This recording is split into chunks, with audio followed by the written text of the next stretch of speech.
Hi అండి. అందరికీ ఎలా ఉన్నారు? Welcome back to our channel Santosh all in one channel. ఈరోజు వచ్చేసి మనం వినాయక చవితి అయింది కదండీ! అలాగా మనం పూజకి కొబ్బరికాయలు కొట్టుకుంటాం గదా! ఆ కొబ్బరి చెక్కలు ఏం చేయాలని ఆలోచిస్తున్నారా? అయితే ఇలా కొబ్బరి ఉండలు ట్రై చేసేయండి. టేస్ట్ అయితే చాలా బావుంటుందండి. ఎక్కువ రోజులు నిలవ కూడా ఉంటాయి. ప్రాసెస్ కూడా చాలా సింపుల్ అండి. ముందుగా కొబ్బరి కూరని తురిమేసుకోవాలండి ఈ విధంగానే. మొత్తం అంతా నేను తురిమేసాను. మీకు మెజర్‌మెంట్ కోసం కొలుస్తున్నానన్నమాట.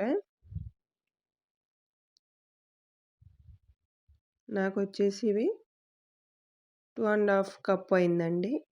అంటే 2 కప్పులన్నర కూరొచ్చింది. 2 కప్పులు పావొచ్చిందండి. నర కూడా కాదు. పావొచ్చింది కొంచెం. అందువల్ల ఇంకా బెల్లం అన్నది ఒక కప్పు వేస్తున్నానన్నమాట. ఇంకా పావు కప్పే కదండీ! స్వీట్ మరీ ఎక్కువైపోతుంది. కాబట్టి కప్పు ఫుల్‌గా బెల్లం వేసుకుంటే సరిపోతుంది. కరెక్ట్‌గా సరిపోతుందండి తీపన్నది. కొంచెం కావాలి ఎక్కువ తింటాం అనుకుంటే ఇంకొంచెం వేసుకోండి బెల్లం అన్నది.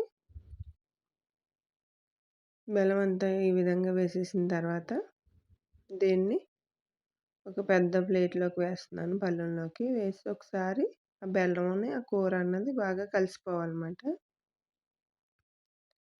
బాగా కలిపేసుకుందాం ఒకసారి.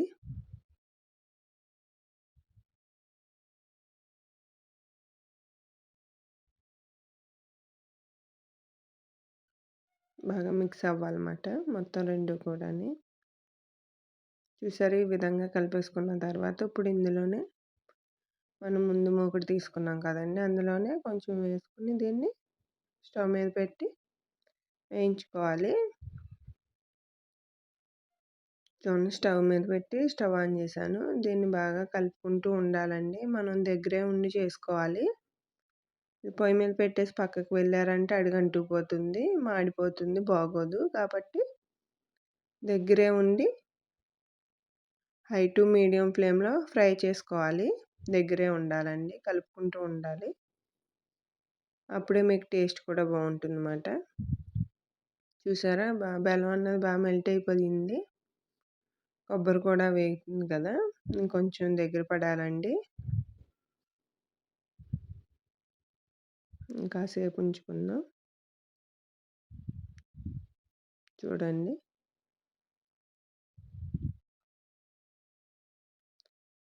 ఇంక రెడీ అయిపోయిందండి.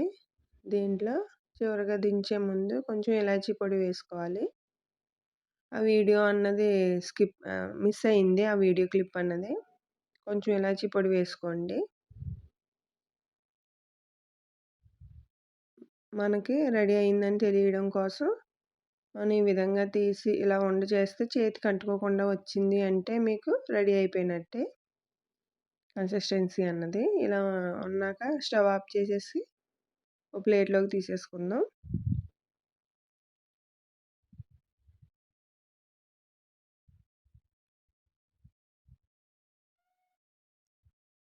ఈ విధంగా మొత్తం ప్లేట్‌లో వేసేసుకోవాలండి.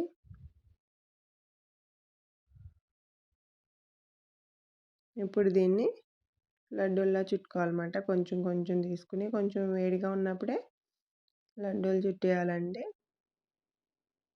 మీరు చల్లారేదాకా ఉండకూడదు. కొంచెం వేడి మీదే లడ్డు అన్నది చుట్టేసుకోవాలి మనకు నచ్చిన సైజులోని. చూసారా నేనైతే అన్నీ ఇదే సైజులో చేస్తున్నానండి. పక్కన పెట్టేసుకుందాం. మిగిలినవి కూడా అదే విధంగా చేసేసుకోవాలి. చూసారా రెడీ అయిపోయాయి కొబ్బరి ఉండలన్నవి. ఇవి మనకి ఎక్కువ రోజులు నిల్వ ఉంటాయండి. ఒకసారి ఇలా ట్రై చేయండి. టేస్ట్ కూడా చాలా బావుంటాయి.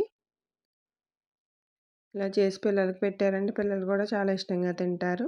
అలాగే ఈ వీడియో నచ్చితే లైక్ చేయండి. అలాగే మీ ఫ్రెండ్స్‌కి, ఫ్యామిలీ మెంబర్స్‌కి షేర్ చేయండి.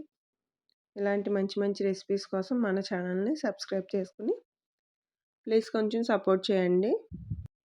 మన ఛానల్‌లో చాలా రకాలు ఉన్నాయండి. కాబట్టి ప్లీజ్ సబ్స్క్రైబ్ చేసుకొని అన్ని వీడియోస్ ఫాలో అయిపోండి. అలాగే మరో మంచి రెసిపీతో మళ్ళీ కలుద్దాం. Thank you for watching.